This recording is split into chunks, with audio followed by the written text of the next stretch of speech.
आज के इस लेक्चर में हम लोग ज्योग्राफी की एक महत्वपूर्ण शब्दावली डिटर्मिनिज्म पे बात करेंगे। डिटर्मिनिज्म को हिंदी में नियतिवाद भी कहा जाता है और निर्धारणवाद के नाम से भी जाना जाता है, और इसके अलावा इसको साइंटिफिक डिटर्मिनिज्म भी कहा जाता है। और ये एक ऐसी विचारधारा है जिसमें मानती है कि जो कुछ भी है प्रकृति है, पर्यावरण है, और मनुष्य की भूमिका केवल इनएक्टिव है, मतलब एक निष्क्रिय अभिकर्ता है, और प्रकृति और पर्यावरण अपने हिसाब से मानव को निर्धारित करती है। मतलब नियतिवाद या डिटर्मिनिज्म का कॉन्सेप्ट है, यह मानता है कि मनुष्य के हर चीज़ को जो एनवायरनमेंट होता है वो डिसाइड करता है, डिटरमाइन करता है। इसीलिए इस विचारधारा को डिटर्मिनिज्म या नियतिवाद के नाम से जाना जाता है। मतलब इसे माना जाता है कि मनुष्य का रहन सहन हो गया, खान पान हो गया, वेशभूषा हो गया, यहाँ तक कि धार्मिक बातें, त्यौहार, रिश्तेदारी, नातेदारी, जो कुछ भी होता है पर्यावरण द्वारा निर्धारित होता है। तो सीधे शब्दों में समझता है कि नियतिवाद की विचारधारा में मनुष्य के एक इनएक्टिव एजेंट, एक निष्क्रिय अभिकर्ता के तौर पर माना जाता है, और ज़्यादा महत्व एनवायरनमेंट या नेचर को दिया जाता है। और ये माना जाता है कि मनुष्य के हर एक्टिविटीज़ को, हर गतिविधि को, हर रहन सहन को पर्यावरण निर्धारित करता है। अब देखो, यदि इसकी शुरुआत की बात किया जाए तो जो डिटर्मिनिज्म का कॉन्सेप्ट है, नियतिवाद का कॉन्सेप्ट है, ये काफ़ी पुराना कॉन्सेप्ट है। और वैसे भी जब मनुष्य अपने डेवलपमेंट के शुरुआती चरण में था, जब अपने विकास के शुरुआती दौर में था, तो वैसी स्थिति में साइंस टेक्नोलॉजी का उतना डेवलपमेंट नहीं था। तो इसका रिजल्ट था कि नेचर और एनवायरनमेंट की हर घटना उसको प्रभावित करती थी, डराती थी, चाहे बादल का लगना हो, बिजली का कड़कना हो, वर्षा होना हो। तो जाहिर सी बात है कि मनुष्य एक तरफ से मनोवैज्ञानिक मजबूती के लिए प्रकृति को ज़्यादा महत्व देता था। यदि इसके हिस्टोरिकल बैकग्राउंड में जाए तो ये देखा जा सकता है कि जो ग्रीक थिंकर थे, जोग्राफिकल थिंकर थे, उनके जो लेख थे उनमें स्पष्ट रूप से डिटर्मिनिज्म का कॉन्सेप्ट झलकता है। जैसे एरिस्टोटल ने भी माना था कि जो ठंडे प्रदेशों के लोग होते हैं, यूरोप के बिल्कुल नॉर्दर्न पार्ट के लोग होते हैं, वहाँ पे ठंडा इतना अधिक होता है कि वो लोग साहसी तो होते हैं किंतु उसमें बुद्धिमत्ता का अभाव होता है, और जिसका रिजल्ट ये होता है कि ये शासन करने में अक्षम होते हैं। और वहीं दूसरी तरफ इन्होंने बताया कि जो ट्रॉपिकल रीजन के लोग होते हैं, जो उष्णकटिबंधीय क्षेत्रों के लोग होते हैं, ये बुद्धिमान तो होते हैं, बशर्ते भीरू होते हैं, कायर होते हैं, और इसका रिजल्ट होता है कि ये भी शासन करने में अक्षम होते हैं। लेकिन यूनान की स्थिति है, ये दोनों का मध्य है, जिसका रिजल्ट है कि यूनान के लोगों में बुद्धिमत्ता भी होती है, साहस भी होता है। एज अ रिजल्ट यूनान के लोगों ने दुनिया पे शासन किया। मतलब इन्होंने जो उस समय का यूनान का जो गोल्डन पीरियड था, जो स्वर्णिम काल था, उसकी व्याख्या उन्होंने भूगोल के नियतिवाद के परिप्रेक्ष्य में किया। हाँ, इसमें अतिशयोक्ति भी है, लेकिन उन्होंने डिटर्मिनिज्म के कॉन्सेप्ट का इस्तेमाल किया। उसी तरीके से यदि रोमन जोग्राफर के लेखों की बात किया जाए तो जो रोम के भूगोलवेत्ता थे, जोग्राफर्स थे, जैसे स्टेबो की भी बात किया जाए तो स्टेबो ने भी स्पष्ट रूप से कहा था कि जो ग्रेट रोमन एम्पायर है, जो रोम कल्चर है दुनिया में आगे बढ़ा, उसके पीछे इसका भौगोलिक अवस्थिति, यहाँ का क्लाइमेट, इसके अलावा जो यहाँ का लैंडस्केप है, यहाँ के जो रिच कल्चर है, ग्रेट एम्पायर है, उसको बनाने में सहयोगी रहा है। मतलब शुरुआती दौर से स्पष्ट रूप से दिखाई दे रहा है कि यूनान के भूगोलवेत्ताओं में भी, रोम के भूगोलवेत्ताओं में भी इसकी स्पष्ट रूप से झलक पाई जाती है। उसी तरीके से यदि अरबियन भूगोलवेत्ताओं की बात किया जाए तो अरबियन भूगोलवेत्ताओं के लेखों में भी साफ तौर पर डिटर्मिनिज्म का कॉन्सेप्ट झलकता है। जैसे चाहे अलमशूदी की बात किया जाए या अलबैरूनी की बात किया जाए, या फिर अन्य जो भूगोलवेत्ता थे अरबियन जगत के, उन लोगों ने भी स्पष्ट रूप से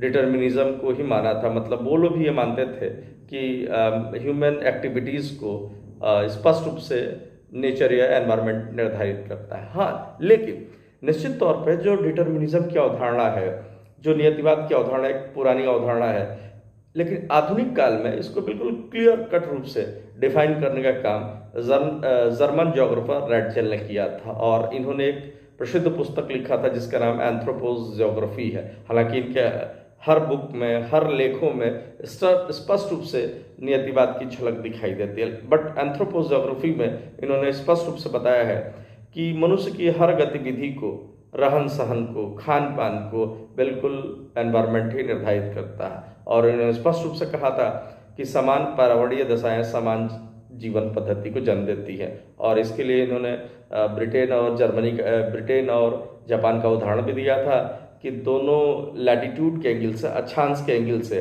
ब्रिटेन और जापान दोनों एक ही अक्षांश पे है। लैंडस्केप के दृष्टिकोण से दोनों आइलैंड है। और साथ ही साथ जिस तरीके से यूरोप में इंडस्ट्रियल रिवोल्यूशन हुआ, औद्योगिक क्रांति हुआ, उसी तरीके से यदि एशिया में बात किया जाए तो सबसे पहले औद्योगिक क्रांति जापान में हुआ। तो इन्होंने माना कि जो जापान और ब्रिटेन में औद्योगिक क्रांति या विकास के मामले में समानता पाई जाती है, उसके पीछे वहाँ की भौगोलिक स्थिति, जलवायु और लैंडस्केप ही महत्वपूर्ण कारक है।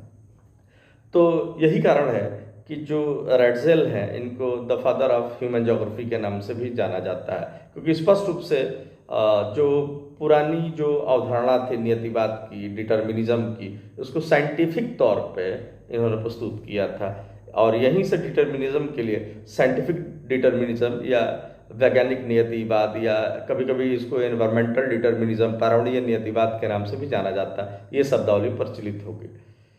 इसी तरीके से यदि अमेरिका में देखा जाए तो एलन चर्चिल सैंपल, जो रैटजेल की शिष्या हुआ करती थी और उनके क्लासों और लेक्चरों में भी भाग लिया करती थी, तो जिस तरीके से उनके गुरु रैटजेल की अवधारणा थी, ठीक उसी तरीके से एलन चर्चिल सैंपल की भी अवधारणा थी। और उन्होंने भी माना कि मनुष्य के हर रहन सहन को, रीति रिवाज को, या everything is decided by environment, सब कुछ पर्यावरण द्वारा निर्धारित होता है। और मनुष्य पर्यावरण के सामने केवल इनएक्टिव है, निष्क्रिय है।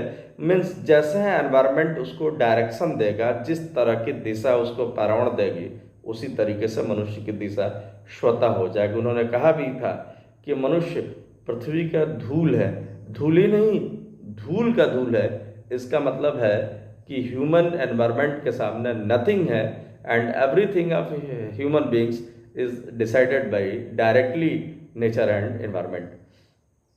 इसके बाद अमेरिकन ज्योग्राफर हंटिंगटन थे। उन्होंने भी स्पष्ट रूप से नियतिवाद या डिटर्मिनिज्म के कॉन्सेप्ट को ही स्वीकार किया, और उनकी फेमस बुक है द प्रिंसिपल ऑफ ज्योग्राफी।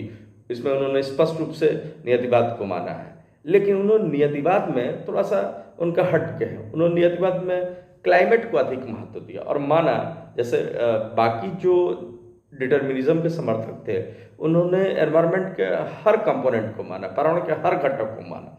लेकिन जो हंटिंगटन थे, उन्होंने सीधे सीधे बताया था कि क्लाइमेट को महत्व दिया था, और वो बताया था कि मनुष्य का रहन सहन, हर गतिविधि, हर चीज़, खान पान, वेशभूषा, everything associated with human being is decided by climate. और उन्होंने बताया था कि वह क्लाइमेट सबसे बेहतर होता है जहाँ पे उन्नत तरह की सभ्यता का विकास होता है, जहाँ पे एवरेज टेम्परेचर लगभग 22 डिग्री सेंटीग्रेड होता है, और जहाँ पे रेगुलर वे में, जहाँ पे टेम्परेट साइक्लोन मतलब शीतोष्णकटिबंधीय चक्रवात आता है। और जाहिर सी बात है कि जो कंडीशन इन्होंने क्लाइमेट की कहा था कि जहाँ पे आइडियल और रिच कल्चर डेवलप होता है, means average temperature 22 degree centigrade, और साथ ही साथ जहाँ पे रेगुलर वे में टेम्परेट साइक्लोन आते हैं, तो ये अमेरिका के ईस्टर्न पार्ट में इनका आवाज़ था।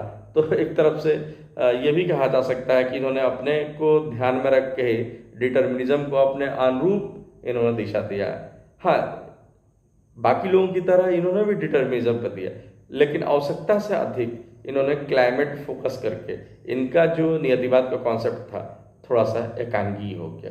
तो ध्यान रखिएगा, वह फिर से डिटर्मिनिज्म या नियतिवाद एक ऐसी विचारधारा है जिसमें माना जाता है कि मनुष्य की हर गतिविधि, एवरीथिंग, चाहे खान पान हो, रहन सहन हो, वेशभूषा हो, फेस्टिवल हो, एवरीथिंग जो भी है मनुष्य से जुड़ी हुई, मतलब हम क्या खाते हैं, क्या पहनते हैं, क्या हम फेस्टिवल मनाते हैं, ये सब कुछ पर्यावरण दिशा देता है। मनुष्य कुछ करता नहीं है, पर्यावरण जो कह देता है उसी के अनुसार मनुष्य को ढलना पड़ता है। तो ये नियतिवाद की विचारधारा है।